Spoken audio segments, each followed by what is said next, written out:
How's it going, guys? Welcome back to Conservative Fitness, and in this video we're talking about overhead squat mobility, because we've all been there before where it doesn't matter how strong you are, it doesn't matter how coordinated you are, it doesn't matter really how athletic you are. If you're lacking mobility in one of the areas we're going to cover, it makes a huge difference if you can actually hit an overhead squat or not. So we're going to talk about the overhead squat, the different areas we're going to focus on, and then I'll show you guys stretches for each one of those areas to help drastically improve the comfortability of you in that bottom of the overhead squat position.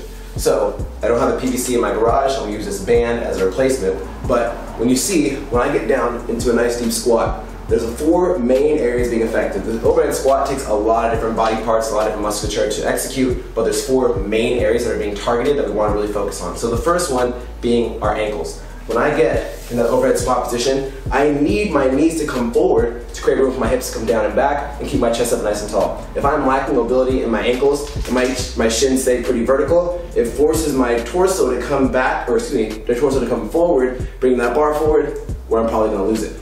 Next one being the hips. We want to be able to get our hips in a nice deep squat. If we're only going down about halfway and coming back up, we're not really getting the benefits of a squat, period. It doesn't really matter how much weight you throw overhead. If you're only going down halfway, you're not recruiting a lot of muscle fibers in your legs, not really worth it. So we want to make sure we get our hips at least a parallel, if not lower if we can. Next, we're going to tie the two areas together, and we're going to say shoulders and your scapula. Now, your shoulder is a telescopic joint. It can move all around. It has a lot of range of motion. Where your scapula, your shoulder blades, upper back, have a really big say on how well it's going to move if your upper back's tight. So if you're someone at a desk, and you just have poor posture, if you sit in a chair all day, you're here and you're hunched over, it naturally brings your shoulders together more, keeps your chest really tight, keeps your back really splayed open, and doesn't really have as much range of motion to open up, put your shoulders down and back, and then create all that room for to put the bar up and over your head. So again, if I have tight shoulders and my back's hunched here, I can't really get my arms much further back. So we have to make sure we're opening up our shoulder blades, getting our back nice and strong, so we're able to open up and get the bar where we want it. Lastly, for most of us, if we've done overhead squats before, you know this is a huge part, but your wrist. So again, if I'm in that overhead squat, bringing my wrist from a neutral position straight ahead to bringing it back creates about an extra inch or two, getting that bar over my heels and making it that more stable in the overhead squat position. So if I have really tight wrists, or it's really painful wrists where I can't really extend my wrist that much, it's going to make a huge difference. Wrists are going to hurt. It's not going to be fun. You're going to quit doing overhead squats forever.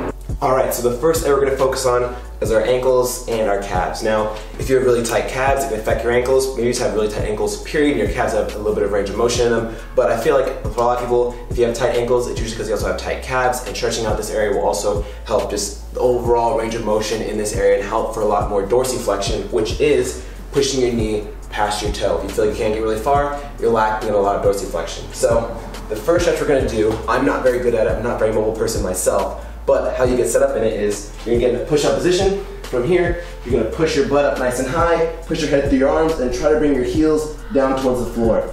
Try to get to the point where your heels are just barely there getting to the floor, so that we kind of have like a goal of where you want it to hit. So for example, don't just start here, where it's easy to put your heels on the floor. Kind of start a little higher, and really try to drive your heels down into the floor.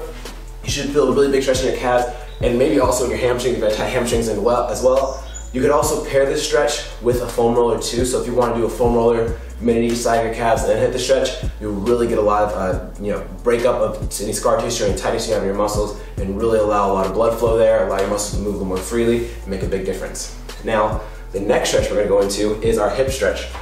So if you have really tight hips, hard to get down deep into a squat, we'll make sure that's not the case. So the first stretch we're going to do is you're going to hop into an upright lunge. From here, make sure your front shin's vertical, back quad's vertical. You're going to squeeze your butt and try to open up the angle of your hip, and then squeeze down your tummy, so you're not just doing this and leaning back. You want to pull your rib cage down and then open this up, so you're stretching out your psoas, which is connected to your hip all the way up into your lumbar. So I'm going to squeeze, I'm going to hold about a minute one side, a minute the other side. If you also have a rig or somewhere you can tie up a band, you can tie up a band, place it underneath your butt cheek, have it help open up this area and really stretch out your hips here. Again, a minute or two each side, you should feel a big difference. You can also do couch stretch too. If you don't know couch stretch, I would look it up. It's a very, very beneficial stretch. Essentially the same thing, but your back leg is up against the wall, so it's sliding down, gets the quads and the hips really good. A minute each side, you'll notice a huge difference.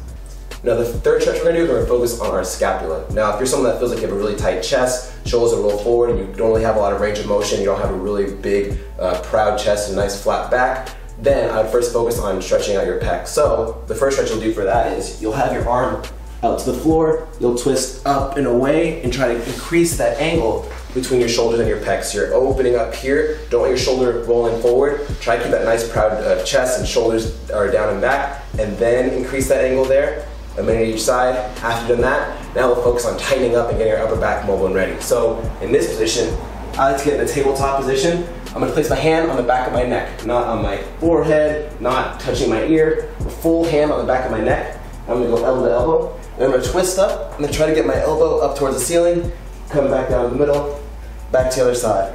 I'll do about 10 to 12 each side. Doing this not only helps open up your spine, get your scapula ready and mobile, it's just a really great way to help, again, align everything and make sure you help promote good posture and not have everything rolled forward, but also try to be very conscious of your posture in general and make sure you're not hunched over when you're at work, in your car, whatever you're doing. Now for our fourth area is our wrists, also our forearms. If you feel like your forearms are really tight and it feels like, again, it's hard to hold a bar, whether it be overhead, forearm position, maybe even in push-ups you kind of feel your forearms a little bit, do this stretch every single day. It'll make a huge difference in everything you have to do that involves your wrists. So from here, fingers rolled back towards the knees. I slowly rock my butt towards my heels until I feel a big stretch in my forearms. Hold here about 30 seconds. I'll come back up.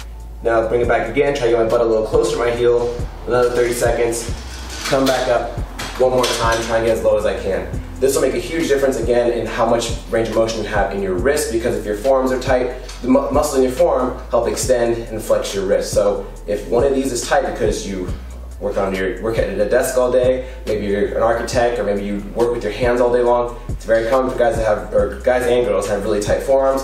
If that's the case, hit this stretch, it'll make a world of difference. So again, calves, hips, upper back, and wrists are the main drivers in your overhead squat mobility, and if any of those are lacking, it'll make a huge hindrance to how deep you can go, how pain-free they'll be, etc. Hit those every single day, or at least before every single time you do overhead squats. It'll make a huge difference in how they feel.